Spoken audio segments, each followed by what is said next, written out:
Ay, hello po, magandang gabi. Magandang gabi po, Season Pangasinan. Ayun, dumating na po yung yung transmission na galing Santa Rosa. Yung binaba ko nung nakarang araw. Dito na, naisilong ko na po yan.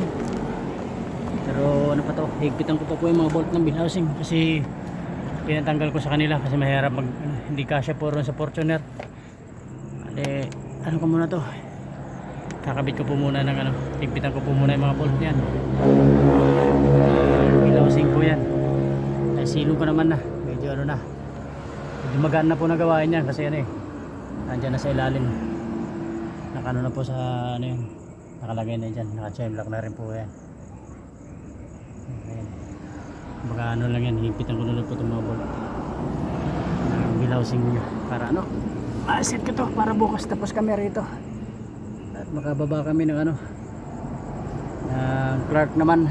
Ganito rin gagawin ko ron kasi lang po yung clutch lining, pero bababa ko rin po yung transmission nun. Ayun lumang transmission.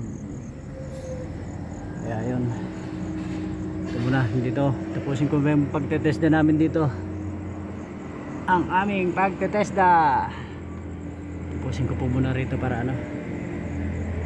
may magawang iba. Sayang ang oras. Sila po muna, magandang gabi.